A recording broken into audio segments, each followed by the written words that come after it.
If you've ever watched any cryptocurrency video, you'll notice the creators of the video say, "This is not financial advice, always do your own research." Like it's some magical spell that protects them from getting sued, but technically offers you no credible information. What does doing your own research really mean? What does it actually look like? Is it difficult? I'm going to be answering all of these soon, but first, welcome to Whiteboard Crypto, the #1 YouTube channel for crypto education, and here we explain topics of the cryptocurrency world using analogies, stories, and examples so that even your grandpa can understand them. In this video, I'm going to be explaining what doing your own research really means, and most importantly, how to actually do it. Now, before we get too much into the important stuff, I want to introduce to you an analogy that will help you understand the types of research that people do. You know how if you want to lose weight, there are a lot of factors that play into your success, right? Some people say that you simply just need to get more exercise. Others say it's the type of exercise that you do, whether that be weightlifting or cardio. Others say the only thing that truly matters is your diet. In reality, it's probably a collection of the amount of exercise you get, the type of exercise you get, your diet, your sleep cycle, your emotional life, which affects your hormones, and even your motivation for trying to lose weight, which will keep you going on the days that you don't feel like continuing. My point is that when it comes to losing weight, a lot of factors are important and probably responsible for your results. Well, the same is true in making a profitable investment. In basic research, there are 3 types of analysis we can do, and many people claim that only one matters, but I have a feeling that you're going to agree with me that they all matter some. First off is technical analysis. Now, technical analysis is the study of a past price of an asset, and we'll get to this a little bit at the end of the video, but it's mostly looking at charts and making educated guesses based on how other people will make their educated guesses, which then produce certain patterns. Again, you can't really make a great decision by only looking at charts, but they can definitely be helpful. The second type of analysis is called sentimental analysis. Now, sentimental analysis sounds really complicated, but it's basically the study of what everyone is feeling about a stock or a crypto. We can't really measure what people are feeling directly, but what we can do is look at the words that they use on the internet. You can sum this up by asking, what is the market saying? Or even, what are crypto influencers saying about a project? Now, there are lots of advanced tools out there that look at conversations and news articles all around the web, compile them together, and then come up with something called a sentiment score that tells you if people are saying good things or bad things about the project. But again, this can kind of be easily manipulated, usually isn't long-term in nature, and is kind of difficult to analyze. The third type of research is called fundamental analysis, and this is the study of the actual ideas, the team, and the progress of a specific project. This is what we will focus on in this video. Since many people think technical analysis is bogus, many people don't have the knowledge to perform sentimental analysis, but anyone can do fundamental analysis fairly easily. Hopefully, if you get one thing out of this video, you realize the world is not black or white. It's not exercise or diets. It's not technical analysis or fundamental analysis. But instead, the world is a multivariable environment where patterns may emerge among all of these areas that if you study it enough, you might be able to take advantage of it. If you like this little analogy, you're going to love the rest of this video, so go ahead and click that like button to give me, and more importantly, our team, a personal thank you. Oh, and none of the stuff in this video is investment advice, but more of me describing what I do to perform research and things that you may have not have already thought of to look into. Moving forward with this video, the next thing I want to share with you is the goal of research. So the goal of research is to try to make an investment look bad. Now this might seem counterintuitive, but humans are very biased. Anyone can make an investment look good. It takes a lot more effort to make an investment look bad, and that's exactly what we want to do. The goal of making an investment should be to make the project look bad. Now, like I said, any project can look good, especially if it contains a new and unique idea. That's what marketing is. But if you try really hard to convince yourself that it's a bad project and you're not convinced, then it might be a profitable decision. Next, after establishing the simple goal of trying to convince yourself not to invest, the next question you should focus on in terms of making a profitable investment is asking yourself, how many other people are going to buy this coin or token? See, coins and tokens are essentially securities. Most of these projects do not have profit-generating mechanisms, meaning that most will only be profitable if other people buy the coin or token. Ask yourself, can I see 1 million other people finding out about this coin and then buying it too? And if the answer is yes, you're probably staring at a very profitable project. Now, we can get into the specific actions that fall under the research category. Just like to get those six-pack abs, you need to eat well and put in hours at the gym. If you want to consistently make good investment decisions, you'll need to put in the time and work of doing research. First up is tokenomics. Now, tokenomics is a fancy word for saying economics of an asset. For early coins, there isn't much long-term data, so the initial tokenomics is a great source of information. Many times you can view the tokenomics on a project's website or their white paper. And I actually have a video coming up soon on how to actually read a white paper, so click the subscribe button if you aren't already. The first thing to find out about a coin is if it is inflationary or deflationary. Inflationary simply means that the coin will continue to be created. Inflationary assets usually decrease in price as time goes on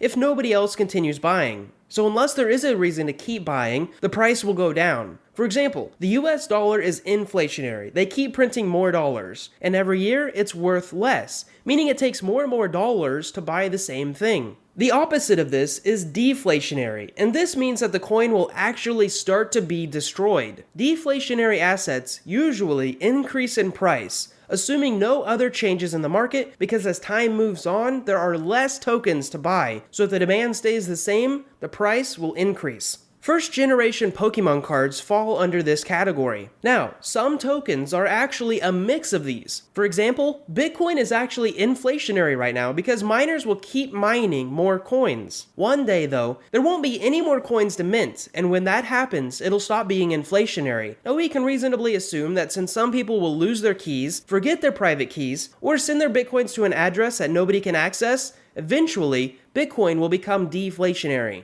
Also, a quick note on something called farm tokens. They are special tokens that are given to an investor of a yield farm. To incentivize users to invest in their tokens, a developer will simply create a new token, give it some arbitrary value, and then create even more of these tokens, making them highly inflationary to give back to early investors. You can watch our video on degen yield farms to spot these highly speculative, almost scam opportunities. Another important thing is to find out the pre-sale data. Some tokens are sold to private investors, others are given out to early users, and some are mined by a closed group set of miners. Basically, what you need to do is find out how does the token initially get out to the public. Each of these launch mechanisms affect the overall tokenomics. Many tokens are given to their users through something called an airdrop. Now, airdrops are interesting because depending on the project and the long-term vision, they could be good or bad. For example, Uniswap was an airdrop. People who received that airdrop and didn't sell now have over $10,000 worth of Uniswap tokens. Another airdrop was the Good Bridging token that was given to people who used the Ethereum to Avalanche blockchain bridge. Now, this token doesn't really have a utility, and a lot of people who got it weren't even sure what it was. I personally received this airdrop and sold it for over $1,000. Another airdrop was Ethereum name service. Now this airdrop was worth anywhere from $2,000 to $20,000 depending on your interaction with the platform. After 2 days, the price went from $25 to $80 and then fell to around $60 for a while. Now like I mentioned in the beginning, there are many other ways to release a coin, including an ICO, a pre-mine, a pre-sale, and even more newer algorithmic ways to offer coins to the public. But it's time for us to move on now. The next important thing you should be looking at is the team, because the team behind a project is very important. Let me give you a simple humble brag to explain. Around 5 years ago, I started a YouTube channel called Practical Psychology. It now has over 2 million YouTube subscribers and is in most senses successful. In fact, in the past year, I have hardly created any new videos on that channel, and it has earned me about as much money as an average college graduate. In the past 10 months, though, I've been creating this second channel called Whiteboard Crypto, and I've got it to around 500,000 subscribers much quicker. And it should be said that this channel is actually 10 times more profitable because I have experience monetizing a YouTube channel. For example, I know what will take the least amount of work that will lead to the most amount of revenue. Regarding this back to doing your own research, in the future, do you think my next channel will be as successful? Do you think I'll take all the things I've learned from creating these two channels and carry them with me? What about the people that I've met creating this channel? I mean, heck, in the last month, I've had around 10 phone calls with multi-millionaires, talked to multiple people who have had connections with billionaires, and even talked with developers who have created applications used by millions of people. I didn't have any of those resources this time last year, and those were people who wanted to talk to me, which is honestly honestly mind-blowing. I say all of this to share one point with you. The people behind a project are very important. Do your research on them and make sure you trust them with your money. When it comes to this channel, I know how to write engaging, genuine, and educational scripts. Our animator is world-class in making these videos fun to watch, and the artist that I found for thumbnails and other image assets is very talented. Again, I'll wrap this up. The team is very important.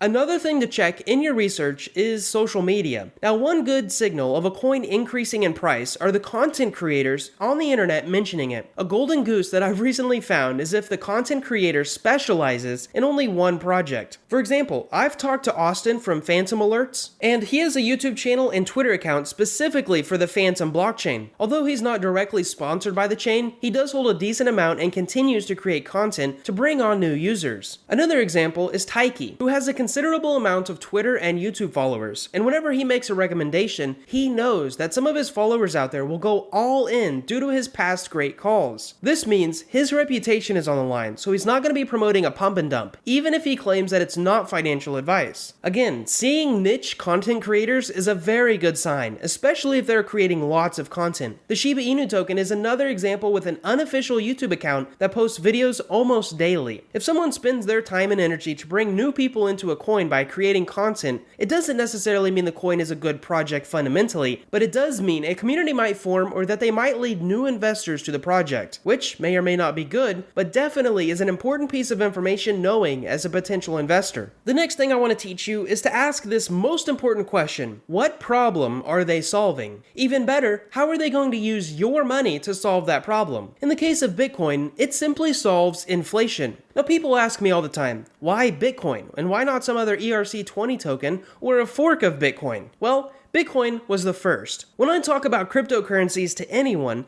90% of them have heard about Bitcoin, and that is why it may be the best solution for inflation, even if other coins can solve it. It's just the most well-known. To use another example, Ethereum solves the problem of expensive and slow banks. Ethereum actually solves many different problems, but the existence of banks seems to be the main one. You can't be over-leveraged with Ethereum. You also can't be in the hole, or basically have a negative account balance. With Ethereum, you can send money very quickly, and it may not be that cheap right now, but if you're moving anything over 7 figures, it's considerably cheaper than a bank. Also, nobody asks you questions about you moving money. You can do it anonymously and privately. Ethereum solves a lot of different problems, and it's similar to Bitcoin in the fact that it's kind of the first of its kind and a well-known project. One more example, Chainlink gives blockchains off-chain information. With the growing space of blockchain technology, developers are really struggling with getting real-world data onto the blockchain in a reliable and trustless manner. Chainlink seems to offer a solution to that. Now, in the grand scheme of things, take a step back and ask yourself, what problem is a project solving? Even Olympus DAO, which is something I personally think is quite overvalued,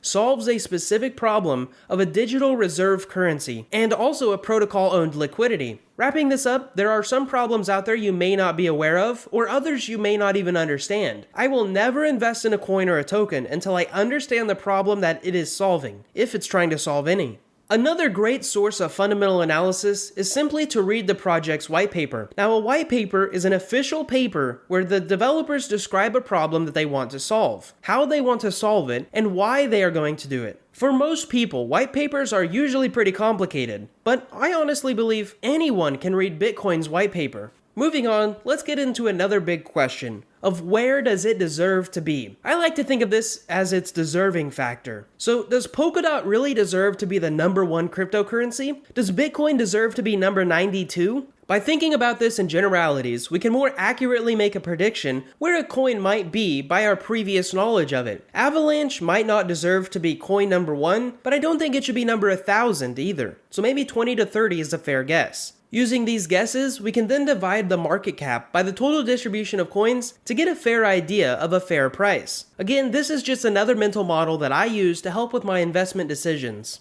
I'm gonna say one more time, this video is not financial advice, but you may find it helpful in doing your own research. I do want to share with you, I've actually created an entire PDF full of more technical things that I do to perform research on a coin or token. Things like checking whale wallets, which is a pretty obvious thing to check, but developers have found a way to get around it so that lazy researchers don't see what they did. There's an advanced way that you can check whale wallets by using the blockchain for developer wallets, but it's a lot more technical and takes a lot more time. There's other things in the PDF like checking liquidity, including a special kind called locked liquidity, which is way more important than market cap for cryptocurrencies, and even other hidden signals that I found to be super helpful, like how I mentioned specific content creators of a project are a really good sign that the price will increase. The research PDF is actually a bonus to anyone who enrolls in Whiteboard Crypto Club, the most affordable DeFi membership that me and my team are creating. Also, when you're in the club, you actually get instant access to a community, so if for some reason you don't want to do your own research, you can politely ask, and I'd love to do some preliminary research on a project for you. If anything, it helps me improve my own research skill, and it might help out some of the other members. Another thing to reel you in is that all new members are sent $20 of Ethereum, and the main meat and potatoes of the membership are tons of DeFi tutorials on how to use certain protocols, but I've already shared too much. If you want to learn more, you'll have to check out the official Whiteboard Crypto Club enrollment page in the link below before the end of the month. We're doing some things with NFTs too, and the deadline is the end of the month. Anyways, I want to thank you guys so much for watching. I hope you enjoyed this video. I really hope that maybe you've learned something, and most of all, I hope to see you in our next video.